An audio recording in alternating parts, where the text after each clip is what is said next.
ਪਾਕਿਸਤਾਨ ਤੋਂ ਅਮਰੀਕਾ ਆਉਣ ਵਾਲੇ ਜਾਂ ਪਾਕਿਸਤਾਨ ਤੋਂ ਅਮਰੀਕਾ ਦਾ ਸਫ਼ਰ ਕਰਨ ਵਾਲੇ ਸਾਰੇ ਲੋਕਾਂ ਵਾਸਤੇ ਖਤਰੇ ਦੀ ਘੰਟੀ ਹੈ।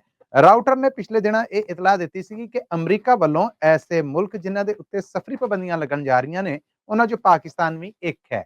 ਹਜੇ ਅਮਰੀਕਾ ਵੱਲੋਂ ਬਾਕਾਇਦਾ ਇਹਨਾਂ ਸਫ਼ਰੀ ਪਾਬੰਦੀਆਂ ਦਾ ਐਲਾਨ ਤੇ ਨਹੀਂ ਕੀਤਾ ਗਿਆ, ਪਰ ਇਹ ਖਤਰਾ ਉਦੋਂ ਪੱਕ ਮਾਲੂਮ ਹੋਇਆ ਜਦੋਂ ਅਮਰੀਕਾ ਦੇ ਵਿੱਚ ਪਾਕਿਸਤਾਨ ਦੇ ਡਿਪਟੀ ਕੌਂਸਲ ਜਨਰਲ ਰਹਿ ਚੁੱਕੇ ਐਸਨ ਵਗਨ ਹੋਣਾ ਨੂੰ ਲਾਸ ਐਂਜਲਸ 에ਅਰਪੋਰਟ ਦੇ ਉੱਤੋਂ ਡੀਪੋਰਟ ਕਰ ਦਿੱਤਾ ਗਿਆ। ਉਹਨਾਂ ਦੇ ਸਾਰੇ ਸਰਕਾਰੀ ਕਾਗਜ਼ ਪੱਤਰ ਵੀ ਪੂਰੇ ਸਨ, ਵੀਜ਼ਾ ਵੀ ਲੱਗਾ ਹੋਇਆ ਸੀਗਾ। ਪਰ ਜਦੋਂ ਉਹ ਨਿੱਜੀ ਦੌਰੇ ਤੇ ਅਮਰੀਕਾ ਅਪੜੇ ਤੇ ਲਾਸ ਐਂਜਲਸ 에ਅਰਪੋਰਟ ਦੇ ਉੱਤੇ ਇਮੀਗ੍ਰੇਸ਼ਨ ਸਮੇਂ ਉਹਨਾਂ ਨੂੰ ਅਮਰੀਕਾ ਵੜਨ ਤੋਂ ਰੋਕ ਦਿੱਤਾ ਗਿਆ। ਯਾਦ ਰਵੇ ਕਿ ਐਸਨ ਵਗਨ ਹੋਣੇ ਨੇ ਜਿਹੜੇ ਇਹ ਅਮਰੀਕਾ ਦੇ ਵਿੱਚ ਲਾਸ ਐਂਜਲਸ 'ਚ ਹੀ ਪਾਕਿਸਤਾਨੀ ਕੌਂਸਲੇਟ ਆਫਿਸ ਦੇ ਵਿੱਚ ਕੰਮ ਕਰਦੇ ਰਹੇ ਨੇ ਔਰ ਸਾਲ 2009 ਤੱਕ ਇਹ ਉੱਥੇ ਰਹੇ ਨੇ।